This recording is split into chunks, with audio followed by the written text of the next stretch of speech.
세계가 인정하는 대한민국의 드높은 교육열. 그러나 그 이면에는 다른 모습이 숨어 있습니다.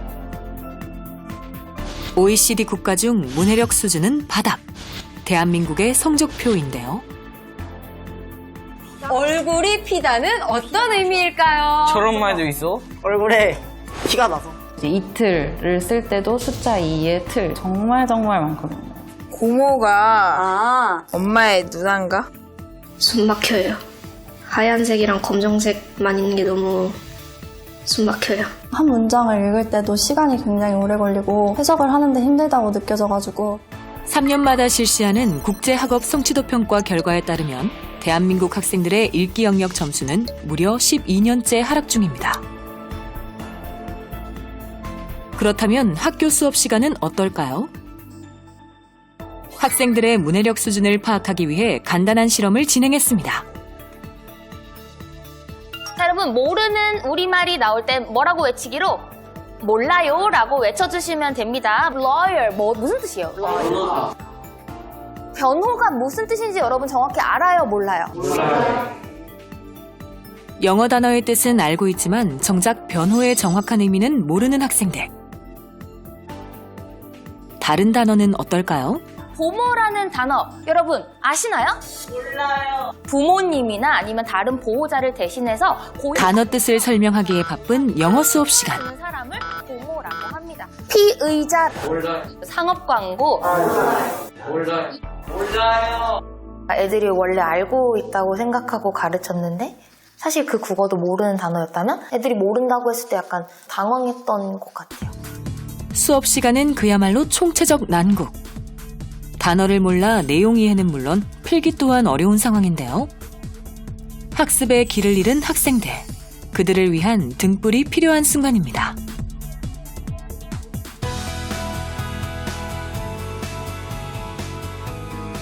안녕하십니까.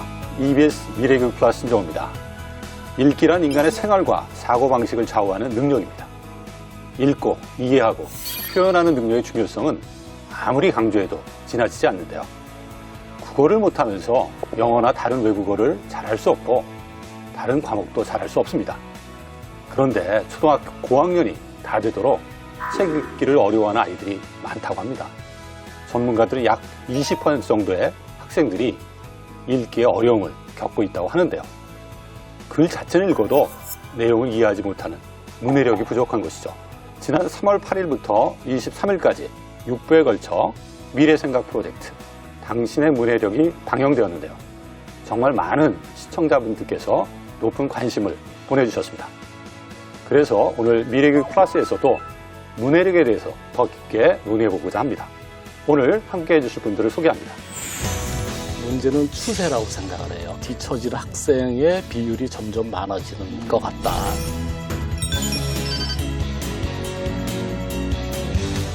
학생들의 전체적인 문해력을 관리할 수 있는 어떤 시스템이 마련되어 있지 않다라고 저는 생각을 하고요. 또 어휘력을 더 잘 키워서 자기 표현 능력을 훨씬 더 키워야 우리 사회를 잘 살아갈 수 있을 것이다. 쉬운 단어들만 본인들도 사용을 하기 때문에 잘 모르면서 공부하지 않는 게 문제인 것 같습니다. 어휘력과 문해력이 함께 향상된다면 다양성도 깊어질 거라고.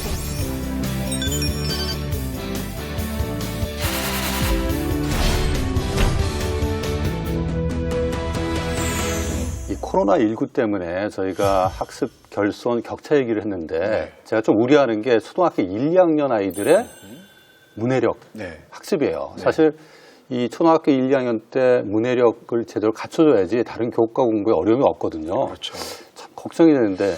아니 근데 초등학생이 걱정은 걱정인데 지금 앞에 프로를 보니까 그렇죠. 이게 중학생들인데 아니 뭐 상업 광고도 모르고 뭐 이것도 모르고 다 몰라요 그런 모습들인데 선생님 선생님 학교 같은데 이게 진짜 실제 상황이에요? 네, 지금 제가 생각하기에는 중학생 친구들도 좀 제가 생각하기에 정말 쉬운 단어인데도 잘 모르는 경우가 많았던 것 같아요. 아까 VCR에서도 보셨듯이 변호라는 단어는 아이들이 자주 볼 법한 그런 단어인데도 잘 모르더라고요.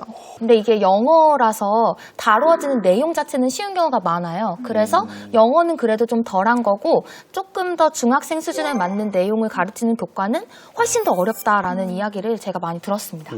아니 대표님 이게 지금 상황이 초등학생들도 사실은 그 어려운 영어 수학 지금 하고 있는 건데 문제는 뭐냐면 읽지 못하는 게 아니라 글의 의미를 지금 이해 못하는 거죠 지금 저게요? 네, 저희가 이제 한 과거 15년 정도 그 어휘력하고 그 문해력에 대해서 관심을 갖고 학교 현장에서 그 측정 평가를 많이 해왔습니다. 한 30만 명 정도 무게로 그 정도 했는데, 근데 문제는 추세라고 생각을 해요. 추세. 그 뒤처질 학생의 비율이 점점 많아지는 것 같다. 저도 이제 그런 느낌을 받고 있고, 실제로 통계적으로도 유의미한 그런 통계 수치가 나오고 있습니다. 예, 그렇군요. 사실 저희 미래교육 플러스에서 이전에 문해력에 대해서 다룬 적이 있습니다. 맞아요. 오늘 다시 한번 이걸 짚어보는 이유가 그만큼 학습 결손 격차에 있어서 되게 중요한 개념이기 때문에 저희가 한번 더 다루는데, 신 교수님, 네. 이 문해력이 무엇이고 왜 중요한지 한번 짚어주시죠. 일단 문해력의 초기 정의는 읽고 쓸 수 있는 능력으로 정의가 됐었습니다. 근데 최근에는 이제 문해력 개념 자체가 확장되고 심화되면서 단순히 글을 읽고 쓸 수 있는 능력을 넘어서 글의 내용을 스스로 이해하고 사고하고 정의하고 비판할 수 있는 능력까지를 모두 포괄하는 용어로 그 의미가 확장되고 있습니다. 최근에는 이제 수학이나 과학 같은 과목들도 문장적으로 이렇게 출제되는 경우가 많잖아요. 그러니까 아이들이 그 수학이나 과학 문제를 풀기 위해서도 문제의 의미를 이해해야 하는데 그걸 잘 못하는 거죠. 근데 그러니까 국어를 잘하는 아이들이 수학과 과학도 잘할 수 있는 가능성이 좀 더 높다. 확률적으로 이렇게 얘기할 수 있겠죠. 아니 교수님 지금 학교에서 아까 좀 저 풀어봤는데 선생님 학교도 저래요? 네, 저희 학교 같은 경우도 제가 이제 코로나19 사태 때문에 온라인으로 수업을 진행하고 있는데요. 소설 이제 메밀꽃 필 무렵 다들 아시죠? 아, 그런 거 잘 알죠. 그렇죠? 네. 그래서 저도 당연히 아이들도 재밌게 읽을 수 있을 거라고 생각하고 온라인으로 이제 수업을 진행했어요. 그리고 대면 등교를 했을 때 이제 제가 수행 평가로 내용 확인을 해봤더니 아이들이 뭐 인물 간의 관계라든지 전체적인 소설의 내용이라든지 심지어는 그 등장인물들의 성별까지도 정확히 파악을 못한 경우가 많더라고요. 정말 깜짝 놀랐습니다. 선생님 학교는 어때요? 저희 학교 같은 경우도 역사가 주로 제가 역사를 이제 가르치게 되는데요. 그렇죠. 우리 역사. 우리 역사를 가르치게 되는데 중요한 건 역사라고 하는 것 자체가 다 아시겠지만 고려시대, 조선시대에 왕이 있지만 주도하는 세력들이 자꾸만 변하잖아요. 그렇죠. 그런데 아이들이 그걸 봤을 때는 왜 왕이 있는데 주도 세력이 바뀌죠? 선생님, 그럼 왕이 없어진 거예요? 이렇게 해서 아이들이 전체적인 문맥을 파악하지를 못하더라고요. 근데 선생님은 시간에 쫓겨서 진도를 나가다 보니까 결국 아이들은 이해하는 신용은 이렇게 하지만 결국 이해하지 못하고 시험이 다가와서 수덕 겉핥기식으로만 공부하게 되는 그런 문제들이 조금 발생하는 것 같습니다. 그러니까 새 선생님의 이야기를 들어보니까 요즘 학생들 공통점이 있네. 길어지고 복잡하면 헤매는 거네. 맞아요. 그렇죠. 거기서 방향을 못 잡는 거네요. 아니 근데 이해가 안 되는 게 대표님 우리 문맹률 진짜 세계에서도 알아줄 정도로 낮잖아요. 네. 심지어는 뭐 한글을 거의 뭐 초등학교 들어가기 전에 이미 뗀다라고 하는 것도 부지기수인데 아니 그렇다면 당연히 문해력도 높아야 되는 거 아닌가요? 일단 그 문맹과 문해는 이제 구별이 돼야 된다고 생각하고요. 뭐 다 읽는 거야 뭐 우리나라 한글의 우수성 때문에 초등학생들이 뭐 한글 못 읽는 학생 별로 없겠죠. 그렇죠. 근데 문해가 문제인데, 네, 실제로 저희가 이제 그 한 7개 정도 그 학년 2학년 정도 기준으로 7단계로 나눠서 이제 평가를 했는데요. 학년 때나 연령대나 공통적으로 나타나는 그런 결과는 한 30% 정도 학생은 그 연령대보다 좀 뛰어나고 40% 정도가 평균이고 한 30% 정도는 뒤처지는 거로 나타납니다. 근데 그 중에서도 제일 하위권의 10% 정도 학생은 측정도 불가능할 정도로 시험에 이제 응답을 못하는 거죠. 그런데 그런 추세가 점점 늘어나고 있다라는 거. 과거 15년과 지금 비슷한 수준의 평가지를 놓고도 그 하위권의 학생들이 많이 이제 그 점점 늘어나고 있다라는 그런 추세. 그게 좀 문제로 좀 보입니다. 예, 그 하위권의 학생 비율도 늘어나고 있고, 아까 그 OECD 피사 결과 보면 읽기 이해 능력도 이전보다 훨씬 떨어지잖아요.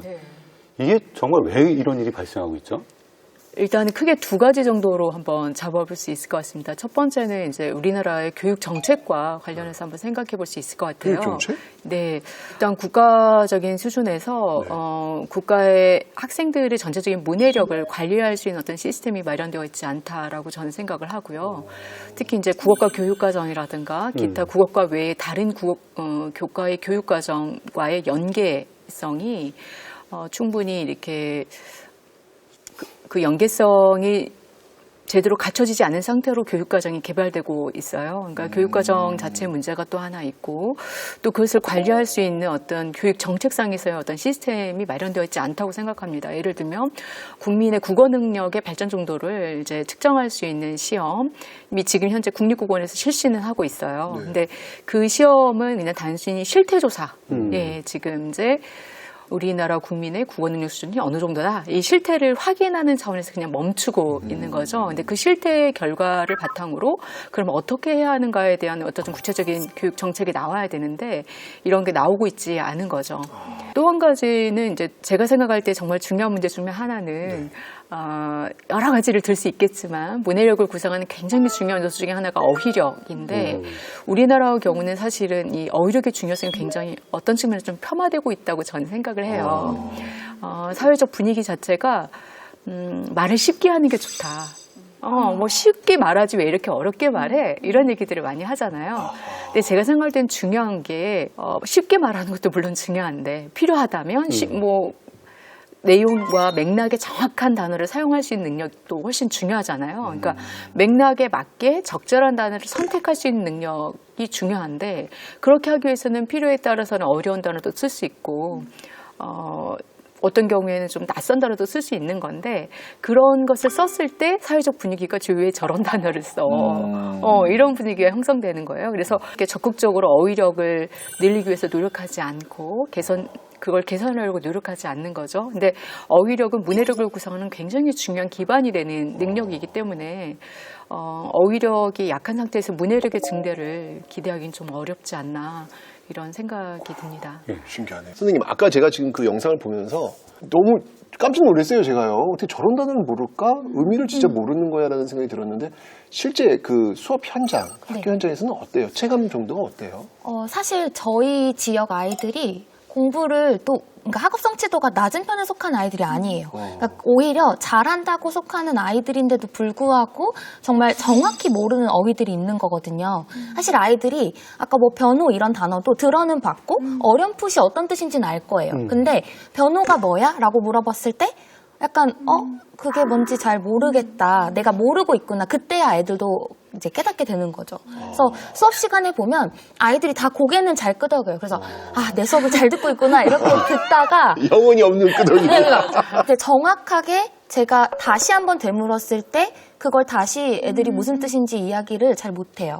그럴 때 좀 그러니까 내가 영어를 가르쳐주는 선생님이지만 사실 영어 실력과 국어 실력은 뗄래야 뗄 수 없거든요. 고학년이 될수록 점점 더 심화되고요. 그런 것이.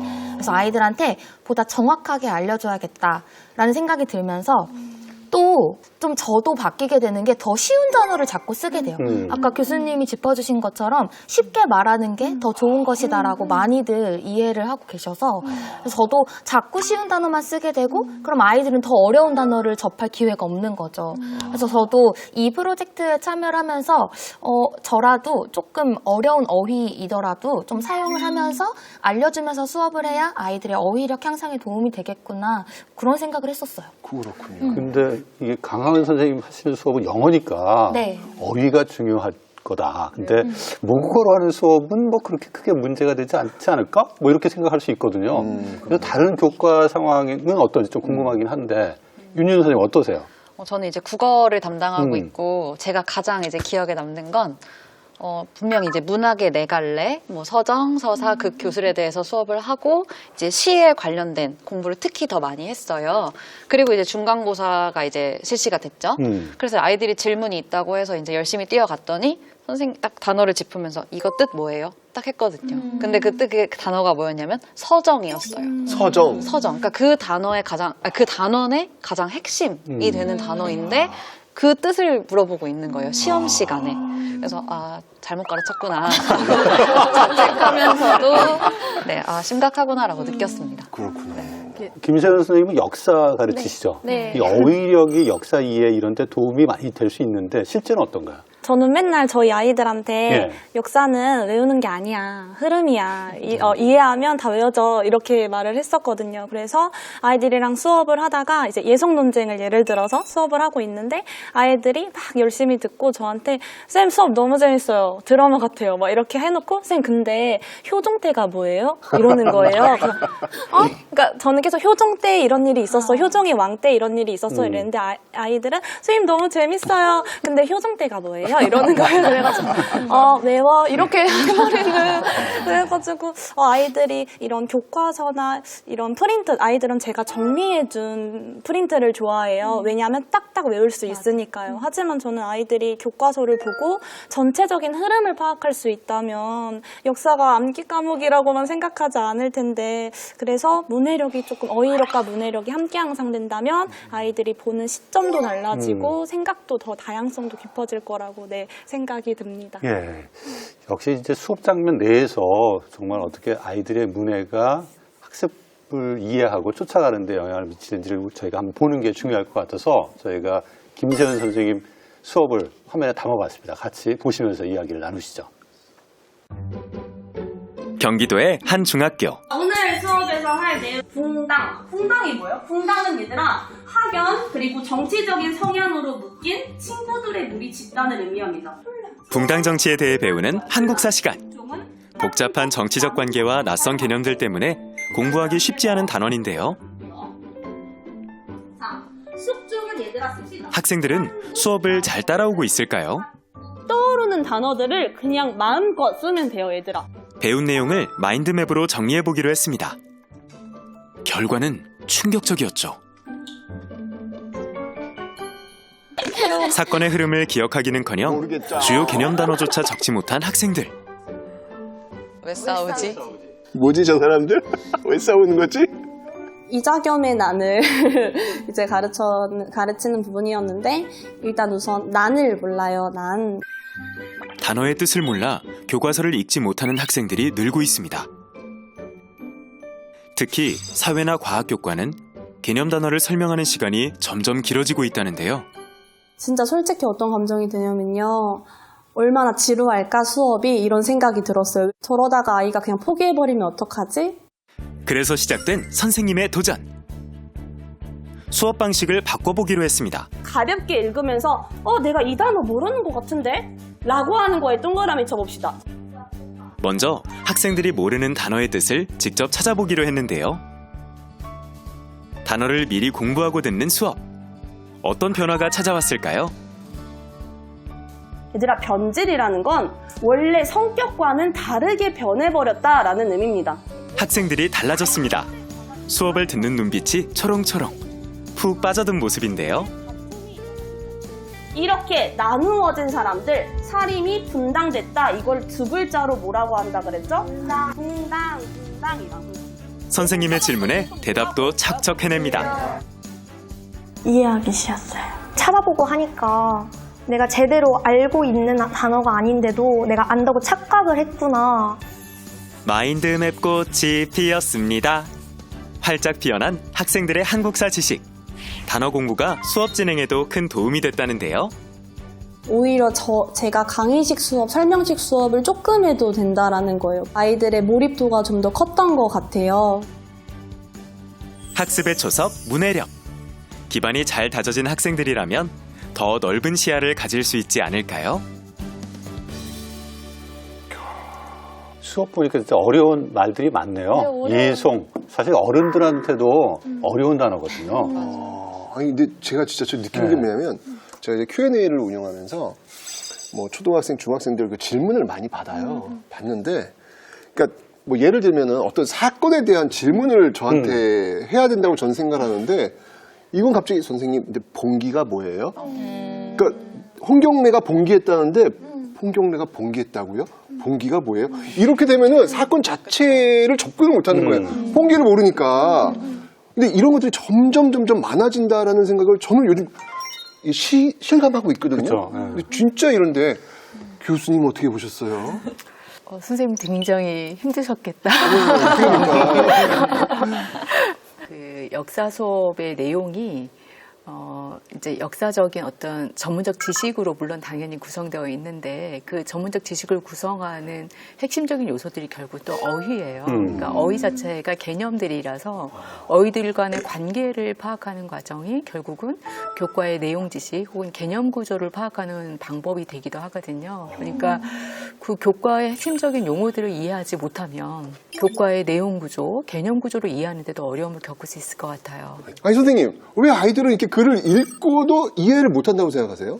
일단 가장 기본적인 거는 교수님이 계속 말씀해 주셨던 것처럼 어휘 자체가 너무 어려워요.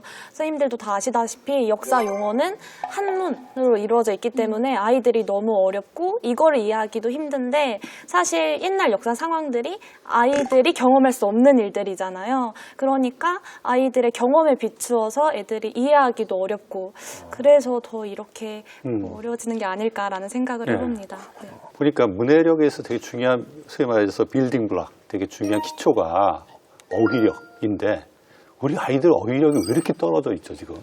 그 모르는 어휘가 나왔을 때 사전을 찾아보면서 학습을 하는 사람하고 그냥 지나치거나 아니면 남한테 물어봐서 의미를 파악하는 사람과의 아주 현격한 그 어휘력 차이가 있었다. 그것이 곧 문해력으로 연결된다. 이제 그런 그 통계 조사가 된 적이 있었습니다. 사전이 없어졌죠. 국어 사전이. 그렇죠. 저희가 이제 옛날에 뭐 옛날 그 추억이라고 해야 되나? 졸업할 때 선물 받는, 졸업이나 입학식 때 선물 받는 게 사전이었거든요. 그렇죠. 필수였죠. 요새는 없죠. 그게 결국은 그 어휘에 대한 관심도도 떨어지고 일반인들이 관심도 떨어지고 그게 반영돼서 전체적인 문해력까지도 영향을 미쳤다고 저는 생각을 합니다. 굉장히 많은 이유가 있겠죠. 예, 예. 그중에 하나를 제가 정도 말씀드리고 싶습니다. 교수님은요?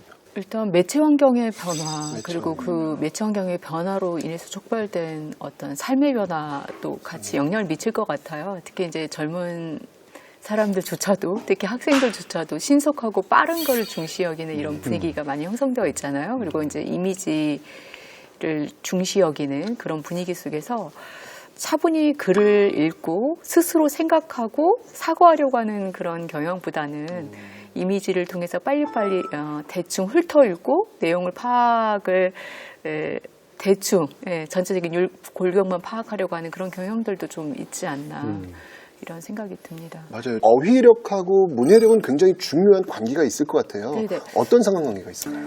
일단 글을 읽을 때는 기본적으로 단어를 알아야 글을 읽을 수 있잖아요. 그렇죠, 그건 그렇죠. 너무나 이제 기본적인 상식인데 그러면 이제 글에 있는 어휘가 예를 들면 100개의 어휘가 있다고 쳤을 때 몇 개 정도의 어휘를 알면 내가 이 글을 읽고 대강의 내용을 파악할 수 있을까? 기존의 이제 연구 결과를 보면 80% 정도입니다. 그러니까 100개의 어휘 중에 80개의 어휘를 내가 알면 글을 읽고 대강의 내용을 파악할 수 있어요. 근데 대강의 내용을 파악한다고 해서 그 글의 내용에 대해 내가 깊이 있게 사고할 수 있는 수준은 안 되거든요. 그럼 이제 그 글의 세부적인 내용도 이해하고 그 추론적으로 이해할 수 있는 수준까지 가려면 100개의 어휘가 있다고 할 때 전체의 95%를 이해해야 가능합니다.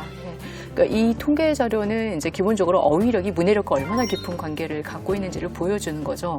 적어도 제시되고 있는 글의 95% 정도의 어휘를 모른다면 그 글의 내용을 기반으로 해서 내가 추론하고 비판하고 창의적으로 생각하는 능력을 발휘하는 것 자체가 어려운 그런 상황이 되는 겁니다. 어휘